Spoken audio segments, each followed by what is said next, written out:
Je suis accompagnée de Nicolas Leblond, encore une fois, bien sûr, combat exceptionnel. On sait toujours à quoi s'attendre avec toi. Mais bien sûr aussi, Scott Malone était très bien préparé, on doit s'avouer. Ouais, je m'attendais à un combat dur. Euh, je pense avoir fait des erreurs dans le combat qui m'ont fait rentrer un peu pas bien dans le combat. Et du coup, j'ai eu du mal à reprendre le bon rythme pour aller m'imposer. Mais la victoire est là et c'est le principal. On apprendra de nos erreurs et le prochain, ce sera une vraie masterclass.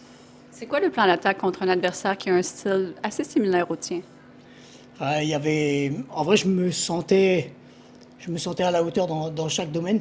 Donc, on n'avait pas de plan particulier.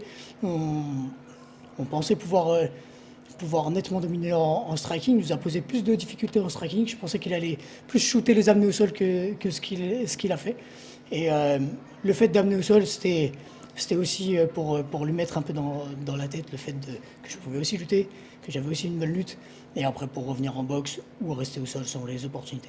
Mais le but, ça reste toujours d'être complet. J'ai ces qualités-là et il faut que je m'en serve dans tous les combats.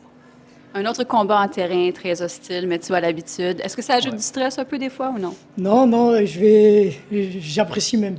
J'apprécie, ça me galvanise. Je trouve que là, l'arena était vraiment, vraiment pour lui. Et c'était, je l'ai senti euphorique à ça. Et je pense qu'on fait le même combat à Londres. Je pense qu'il ne me donne peut-être pas le même combat. Je pense que la foule le galvanise. Et il fait un grand combat. Et j'apprécie combattre face à un guerrier comme ça qui aussi veut montrer à son public et il veut prouver comme moi. Il y a beaucoup de gens qui croient que les flyweights n'ont pas la force de mettre un adversaire KO. Est-ce que c'est ta mission de leur prouver le contraire? Ma mission, c'est de divertir et de rendre la catégorie flyweight plus divertissante. Je pense qu'au Cage Warrior, on a quand même ce qu'il faut. On a quand même une belle équipe de flyweight, même si c'est des opposants. Je pense que c'est une catégorie qui fait bien parler au Cage Warrior et le Cage Warrior met bien en avant cette catégorie également. Et ça, je remercie le Cage Warrior pour ça. Mais maintenant, c'est à nous de la populariser un peu plus haut et c'est une mission aussi pour moi.